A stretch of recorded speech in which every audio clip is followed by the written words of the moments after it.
let's talk about the legal challenges A fun, jaunty intro to the felonies. yes. Do Let's talk felonies. about criming. Yeah. No. Hey y'all, welcome to The Amendment, a weekly conversation about gender, politics, and power. I'm your host, Errin Haynes. So tomorrow is the first presidential debate. I know the year's going by fast, but you are not imagining things. This is actually the earliest a presidential debate has ever been scheduled.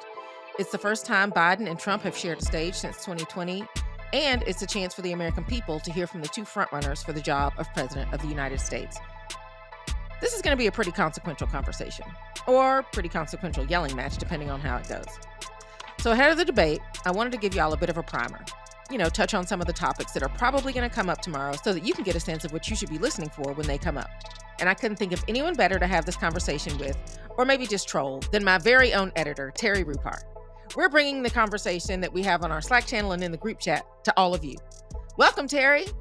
Thank you very much for having me, and I'm excited that everyone gets Wow, a chance don't thank me yet. to hear just how difficult my job is with all the trolling that I get. All right, so let's set the table here, Terri. In your mind, what are the stakes of this debate to you? Why does this matter? So this is a chance for both candidates to kind of make their case to the American public on a stage that they haven't really had. Trump has many, many events. He's still having lots of rallies, but they're not getting the kind of wall-to-wall coverage they used to in his previous runs. And so this is a chance for people who don't tune into him on purpose to see him. For Biden, it's really a chance to prove that he is still up to the job. There's a lot of discussion of his age, which he is not young. Neither is Donald Trump.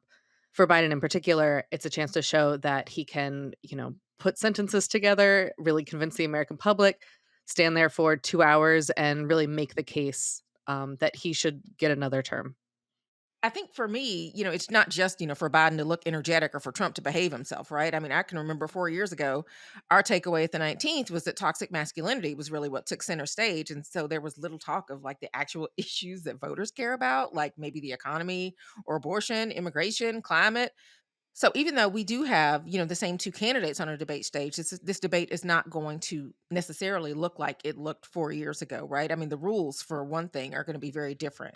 Yeah, last time there were smaller audiences, but there were still audiences. This time we're not going to have audiences in the studio. This is being moderated by CNN's Jake Tapper and Dana Bash.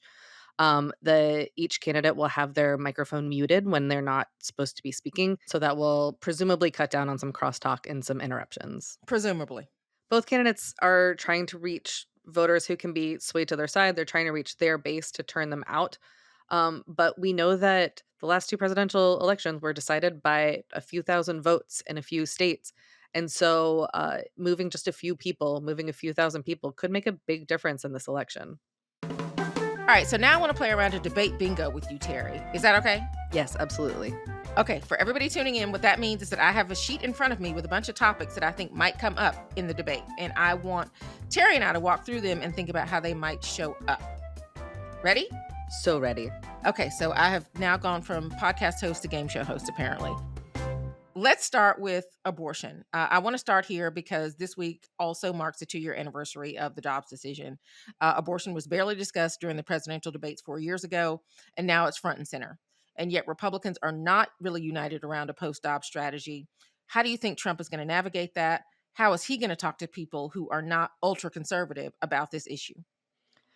Trump's strategy so far has been to take credit for the end of Roe v. Wade and the end of a federal right to abortion and say that actually everyone does agree with him, that people thought that Roe was wrongly decided, which is not fully inaccurate, but people still actually are generally not crazy about how it's been sent back to the states as an issue. So he likes to say this has been very popular. It has not actually been that popular. He says it's what everyone wanted. It's not actually maybe what everyone really wanted. So he has said really clearly that he would not back a federal ban on abortion, but that doesn't necessarily mean that he wouldn't be able to use other tools to restrict abortion. There's ways to restrict access to medication abortion, which is now the most popular method of abortion. And there's other kind of tools that the Democrats and abortion rights advocates like to point to that he could use to restrict abortion anyway. Yeah, I mean, he said a lot of things about abortion, right? And so whether he will be pinned down on any of those things on a debate stage will certainly be interesting. And meanwhile, you have President Biden, who has become increasingly, I think we could say, comfortable with talking about abortion. This is somebody who wasn't even really trying to say the word abortion for years, and now is has made that kind of front and center. Abortion definitely on the ballot for voters, but also something that Democrats are absolutely campaigning on, and really trying to use that to frame the stakes. I think even more broadly about rights as we head into this election this year, as that being the thing that this election is really about. Yeah, it's absolutely one of the strongest issues for Biden and Democrats overall. We know that when we've seen abortion ballot measures in past elections, they perform better than the Democratic candidates. It's an issue that really kind of goes across party lines. Independents want more access to abortion; they don't want it to be restricted, and so it's absolutely an issue that even though Biden has been historically, I mean, as a Catholic in particular, uncomfortable with, he still is he's gotten a lot more comfortable as time has gone on. And it's a line Trump really has to walk between not alienating religious conservatives who were very happy by the end of Roe. They want him to go further. They want Congress or whoever's the next president to go further to restrict abortion, but while also not alienating independent voters or people who might swing, people who are really uncomfortable with all the abortion restrictions that have been put in place. All right, next bingo topic. So, also new to 2024 is the legal aspect that is accompanying this campaign. We're talking about the various criminal cases that former President Trump is facing. How should President Biden and the Democratic Party really be holding Trump accountable for his felony charges and now criminal conviction? Do you think that this is something that President Biden is going to bring up on the debate stage tomorrow? I would be surprised if the moderators don't bring it up. This feels like something that's so core to this election. It is history making, in that this is just a really unusual situation we're in. We're only about 2 weeks out from Trump's scheduled sentencing on the 34 felony convictions in the Manhattan case. And so it's a key factor in what's happening in this election, not to mention the civil cases which he was found liable for sexual abuse and for defamation, and also for lying about the worth of his businesses.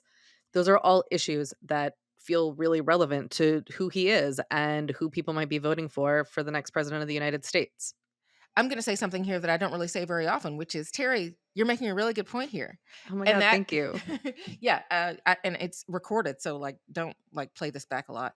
I think what I would say is, I think that you're exactly right that this is something that's going to come up whether either one of the candidates bring it up or not, right? I think it would be journalistic malpractice to not bring it up. Well, I mean, look, we also have to talk about what is also factoring into this election, factoring in with Republican voters, and that is the Hunter Biden trial.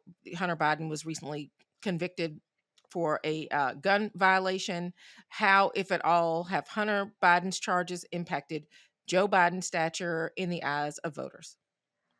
I think it's really unclear still. I mean, Hunter Biden is not running for president. I think for a lot of Americans, they see somebody struggling with addiction and with legal issues. And for a lot of people, that's pretty relatable. It also can be seen as proof that the justice system is not just fully rigged in Biden's direction, that his son was convicted on these gun charges. It's unclear how much it will really matter to people, but also, again, Hunter Biden will not be on stage. Yeah, I think we have to keep saying this is, I mean, it's a false equivalency, right? Because Hunter Biden is not actually running for president. So on the campaign trail, former President Trump has really brought up Hunter Biden to talk about the criminality of, the Biden crime family, has been something that he's used. But I wonder how that plays out when these two men are face to face on a stage. Yeah, it's possible that if Trump decides to go after Hunter Biden on the debate stage, that people have a lot of empathy for him and his family, and kind of see that as a negative against Trump, and see that side of him that we know a lot of people don't like, where he's just kind of yelling and slinging mud and being negative. It's a side that we know that voters don't necessarily like, or maybe they just see it as, of course, like all politicians are corrupt, all politicians have these problems, like, everyone has legal problems, what does it matter that Trump also has these felony convictions? All right, so I want to move to another topic, and it is the main topic in every election year. So, of course, it is on our bingo card, and that is the economy. Specifically, with respect to the economy this cycle, inflation is really kind of dominating the conversation around the economy. So, by the numbers, the economy is actually at a good place right now. We're adding jobs, inflation is slowing, but it doesn't feel like public sentiment is really reflecting that. And I wonder what you make of that, or how that's going to, how what the candidates might say could impact public sentiment on this issue. So not only is the economy going to be really front and center over the next few months as Trump and Biden campaign, but I think it's also going to be a big part of this debate. I would be surprised if it's not a big part of this debate, because both candidates have records to campaign on and also have made a lot of promises. So they're both going to want to point to each other's promises about what they will do next. Trump, in particular, has promised widespread tariffs that many people think would increase inflation and increase prices for most Americans. And so while they're pointing back and forth, it'll be interesting to see how they address each other's points and how much the moderators step in. I think Jake Tapper and Dana Bash have both shown when on their shows that they are willing to kind of push back on these candidates, these presidents, and talk about what's real and ask them questions and challenge them. It's difficult, and it's difficult, I think, in a debate for things to not get bogged down if you're trying to say, "Well, is this actually true?" Again, the economy is complicated, how much you're gonna argue over exactly what inflation means and what it means for people. But, yeah, Aaron, I'm curious, you have done TV. What do you think they're gonna say? No, I mean, I think that people's feelings, especially as it pertains to the economy, really do matter almost as much as the facts of the economy for people. You can tell people that the economy is doing better, but how they personally are experiencing that, what that means for them in their own households is really what matters. And also the extent to which these candidates understand what the American people are feeling and experiencing in terms of the economy. I think also President Biden being able to talk about things like student loan debt cancellation. The Biden Harris administration just announced that medical debt is not going to be a factor on credit reports, which is going to be hugely helpful to disproportionately to women, to people of color who carry that medical debt burden, and it does have an impact on their ability to operate in this economy. And so touting kind of what they see as those types of wins, but for former President Trump, I think he's going to get on the debate stage and say what he's been saying at his campaign rallies, that the country is worse off than they were when he was president, and that when he was president, the economy was doing great, and that is the narrative that he will probably try to continue to sell. And I think Biden cannot really say, "We did amazing, everything is great now," because people don't feel that, People don't feel whereas great. Trump really has no problem just saying everything was amazing when I was president. Yeah, and his voters certainly agree, and are hoping to return to that period, right? But what about the independent voters that both of them are kind of fighting over? I think that is really kind of the audience that they are speaking to as well. So, speaking of audiences that both candidates will need to speak to, that brings us to our next bingo card issue, which is women. So, both of these men need women to turn out for them. But how are they going to go about making their case to women specifically during this debate? I'm predicting again this year that women are going to be the deciders of this election, even though this is a rematch. Like I've also written about how this election is largely a vote between two very contrasting versions of masculinity, right? So I think that's a dynamic that we're surely going to see play out on the debate stage. Yeah, one thing, about rewatching the debates from 2020 that really jumped out was just how much we know about these 2 men, how much we've seen them, how much we've heard them speak. It is possible that I have spent more time, listening to and watching them than other people have. It's just possible. Thank you for your service. Maybe everyone else did not rewatch the 2020 debates this week. There's Um, still time. there is still time, but we do know a lot about them. What are we gonna learn that is gonna feel really different? I mean, I think for Joe Biden, again, the challenge is to seem like he is completely up to the job. I think talking about Abortion and reproductive rights generally could be really key for women voters. This is in somewhat how he talks to the base about those issues. We know that since Dobbs, women specifically have moved in terms of how much they will vote on abortion. People who are for abortion access are more likely to say it's a key part of their vote than they were pre-Dobbs. When the people who said abortion was a major factor in their decision making were almost all people who opposed abortion. And I think for Trump, again, it's some of the things that have long turned people off about him, which is the insults, it's the crude language, it's the Trump that we heard on the Access Hollywood tape. It's the Trump that said blood coming out of wherever about Megyn Kelly. He for to attract women voters, he needs to not be that Donald Trump, and make people feel like it is okay for them to get behind him. Next bingo card issue: gender affirming care and LGBTQ rights, which absolutely has been is an issue in this campaign, wondering if and how it's going to come up on the debate stage. So the foundation of Trump's campaign has always been alienation and othering, whether that's immigrants, black people, queer people. Do you think on the debate stage he's going to be using those kind of same rhetorical strategies? Like, is he going to be literally transphobic on the debate stage? I'm curious to see if this issue comes up, how it comes up, and kind of the rhetoric both candidates use. Biden has generally promised to have trans Americans' backs, as laws in states kind of restrict access to bathrooms, restrict access to sports, restrict access to gender affirming care. But because it's all in the states, the federal government doesn't have a lot of control over it, is limited in kind of how much it can respond and how much it can do. And so, kind of, does he make specific promises, or does he just kind of say, as he said before, I see you, I have your back? While often Trump and conservatives make a pitch that's based on this idea of keeping women and girls safe. Now, this is obviously like implies cis women and girls.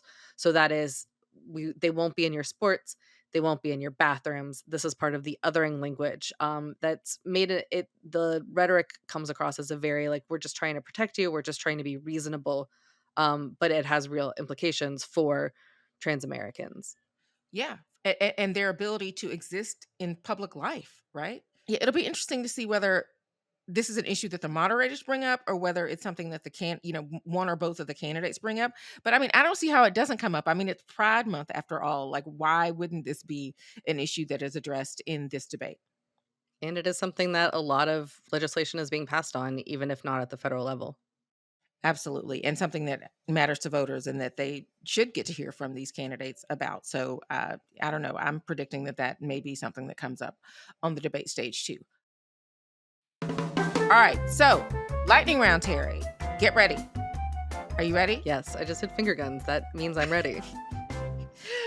All right. So, Project 2025, first lightning round question. Only 12% of Americans say that they even know about Project 2025, which is this long wish list from the Conservative Heritage Foundation should former President Trump return to office. Is 12% a lot or is it a little, with 5 months to go to the election? And do you think that bringing up Project 2025 on a debate stage is really worthwhile Democratic messaging and a worthy use of their time on a debate stage? It's maybe more than I expected. Senate Democrats, congressional Democrats overall have recently started a new push to really highlight Project 2025. So part of what's in Project 2025 is cutting a bunch of the federal workforce, eliminating the federal Department of Education, ending the independence of the Justice Department, which feels particularly relevant given the investigations into Trump's behavior. It takes aim at anything having to do with equity programs, anything about race and gender. A lot of these positions are not super popular, and so Turns out. turns out. So Democrats are really trying to highlight the stuff that's not that popular and say, look, this is what's going to happen. This country is not going to be the kind of this country is not going to be what you want it to be under Project 2025, which Trump has said this isn't my plan, but it still has a lot of ties to people who worked with him under in his first administration or people with ties to him. So, Erin, I'm going to turn things around. I'm going to ask you to start out talking about COVID, because I just kind of relived 4 years ago by rewatching these debates. Do you think it's going to come up? Do you think voters want to hear about it? Yeah, I don't know. I mean, I don't know if America is interested in revisiting COVID or the pandemic, even though that was largely the reason that Trump lost in 2020. But maybe everybody just wants to move on. But it's really interesting to think about, given that really the main question in any election is, are you better off than you were 4 years ago? All right, so let me ask you about protests and public safety because, 4 years ago, we were talking about protests in the context of the racial reckoning, the Black Lives Matter movement. This cycle, we're talking about campus protests over the war in Gaza. How are these moments different? Do you think those differences affect the outcome of the election? I think that so far, at least, the protests over Gaza are not as widespread. They're not as big as the protests in the summer of 2020 on Black Lives Matter. And I think the Democratic Party just isn't as aligned with these protesters as they were in 2020. You saw basically all elected Democrats, and some Republicans backing the Black Lives Matter protests 4 years ago in a way that we're just not seeing now. And so also because school is out right now, the protests just there are still people protesting. They're not as big. I think it's a really big TBD of how each candidate wants to talk about this or if they want to talk about it. All right, next topic, childcare. This is an economic concern that many women care about. So, what would it mean for either of these men to address childcare? Will this ever be seen as a true political topic? So if you'll recall, Ivanka Trump, during the Trump administration, pushed her father to make moves on childcare. Biden also tried to make moves on childcare to make it more affordable for people, more available for people. Everyone has mostly failed so far. If they talk about it, it'll be interesting to see exactly how they frame it, if they have specific proposals, and if they know how they would make any difference on that. Okay. Immigration. Do we think Trump is going to double down on his anti immigrant rhetoric? I do think that. I would look out for names like Laken Riley, who's a college student in Georgia who was killed, and also Rachel Morin, a mother in Maryland who was killed last year. Undocumented immigrants have been charged in both of their deaths. These are cases the right often likes to highlight to paint immigrants as dangerous. Broadly, we know that undocumented immigrants do not commit crimes at higher rates than American citizens. Okay, Supreme Court, something that obviously people are paying a lot more attention to, but does it make the debate stage?